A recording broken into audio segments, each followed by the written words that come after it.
다니엘서는 무엇을 말하는가? 다니엘서는 이방 땅에서 나라를 잃어버린 소년들이 왕궁에서 바벨론의 느부갓네살 왕의 종으로 살아가는 모습 1장에 나타난다. 그러나 이들은 세상 나라의 종이었지만 동시에 하나님 나라의 종으로 살며 하나님을 기쁘게 하는 자였다. 그들이 섬기는 하나님은 풀무 가운데서도 그들을 보호하시며 사자굴 속에서도 그들을 보호하신다.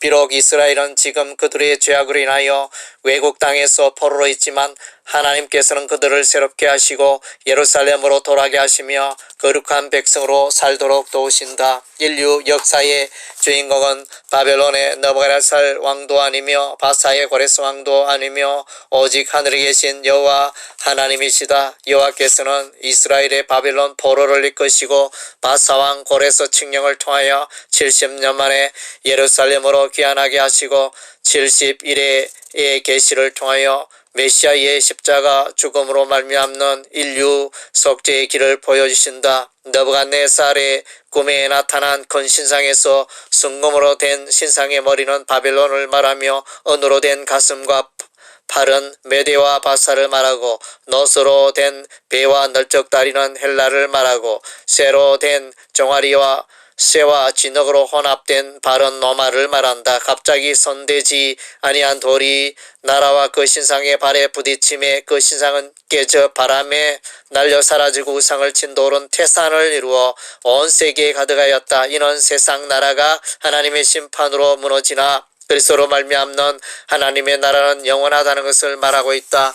느부갓네살의 두 번째 꿈은 땅의 중앙에 한 나무에 관한 것인데 그 나무가 자라서 견고해지고 그 높이는 하늘에 닿았는데 한 거룩한 자가 하늘에서 내려와 그 나무를 베고 그루터기만 남긴다. 그 그루터기는 쇠와 놋줄로 동인 채로 7대를 들불 가운데 버려진다. 느부갓네살 왕이 바벨론의 도성을 자신이 건설하였다고 말하며 그 교만을 드러내는 순간에 왕위에서 쫓겨나고 7대를 지내다가 왕위를 되찾게 된다. 이는 하나님께서 느부갓네살 왕에게 권세를 주어 바벨론 나라를 다스리게 하였음을 보여주고 있다. 그리고 네 종류의 짐승 환상이 등장하는데 첫째 짐승은 바벨론 나라를 의미하고 둘째 짐승은 메대와 바사 나라를 의미하고 셋째 짐승은 헬라 나라를 의미하며 넷째 짐승은 로마 나라를 의미한다. 이러한 꿈과 환상은 세상 나라의 변천의 과정과 하나님을 대적하는 나라의 모습을 보여주고 있는데 이것을 하나님께서 주관하고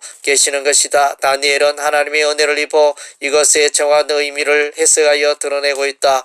두 뿔 가진 순양은 메대와 바사의 왕들이며 털이 많은 순념소는 헬라 왕이요 순념소의 두 눈 사이에 있는 큰 뿔은 첫째 왕 알렉산더 대왕을 말하고 이 뿔이 꺾이고 4개의 뿔이 나왔는데 이는 4명의 왕 곧 셀루쿠스, 포톨레미, 카산드, 리시마쿠스를 말한다. 이 가운데 작은 뿔 하나가 등장하는데 이는 셀루쿠스 왕조의 안티오코스 에피파네스 왕을 말하며 그가 이스라엘의 성소를 헐며 매일 드리는 제사를 피하며 거룩한 백성을 멸하고 만왕의 왕을 대적하지만 하나님의 심판으로 파멸에 이른다. 이처럼 세상 나라와 그 왕이 등장하지만 그들의 권세는 하나님의 주권에 의하여 좌지우지 되는 것이다. 하나님의 나라와 그 백성을 대적하는 세력 곧 적그리스도가 등장한다.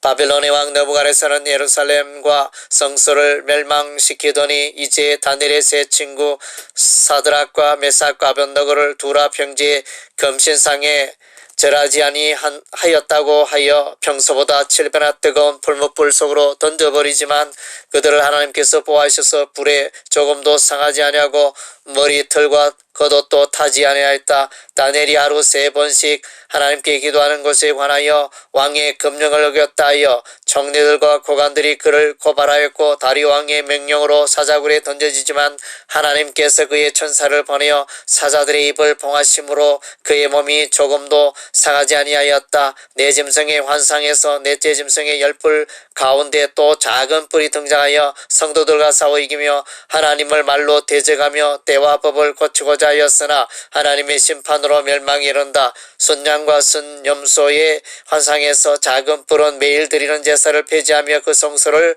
헐었으며 2300주야까지 거룩한 백성을 괴롭히지만 하나님의 징계로 파멸에 이른다. 이처럼 적그리스도가 시대마다 나타나 하나님의 성소와 그 성읍과 그 백성을 괴롭히지만 하나님의 심판으로 그 세력들은 안개같이 역사에서 사라지고 만다. 이스라엘은 그들의 죄악으로 인하여 바벨론에서 포로 생활을 하다가 바사 왕권에서 칙령으로 70년 만에 예루살렘으로 귀환하게 된다. 에레미야 선지자 예언대로 예루살렘의 황폐함이 70년 만에 그치게 됨을 다니엘은 깨닫다.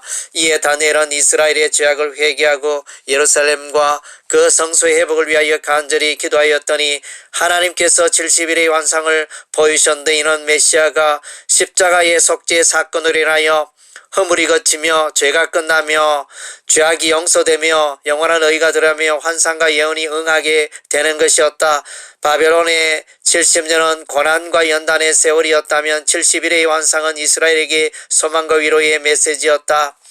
다니엘서는 메시아의 십자가 속죄의 사건이여 영생과 부활에 관하여 말하고 있다. 다니엘의 세 친구가 풀무불에서 조금도 상하지 않고 나온 사건은 부활의 예표이다. 그들을 결박하여 풀무불에 던졌던 군대의 용사는 불에 타 죽었으나 그들은 죽지 않고 살았다. 다니엘이 사자굴에서 조금도 상하지 아니한 사건 역시 부활의 예표의 사건이다. 그를 참수한 자들은 사자의 밥이 되었으나 다니엘은 죽지 않고 살았다. 12장에서는 부활과 영생을 말하고 있다. 땅의 티끌 가운데서 자는 자 중에 많이 깨어 영생을 얻는 자도 있겠고 수욕을 받아서 무궁히 부끄러움을 입을 자도 있을 것이며 적그리스도로 말미암아 외국 땅에서 핍박당하는 거룩한 백성을 하나님께서 보호하시며 은혜를 베푸시며 죄악의 짐을 벗겨주시며 영생의 소망을 주신다. 적그리스도가 거룩한 백성을 괴롭히며 그 성소를 헐며 그 법을 폐하지만 하나님의 심판으로 멸망당하기 때문에 성도들은 그들을 두려워할 필요가 없다. 예적부터 항상 계신 이와 인자 같은 이 곧 메시아께서 그 나라를 성도들에게 주시는 것이다.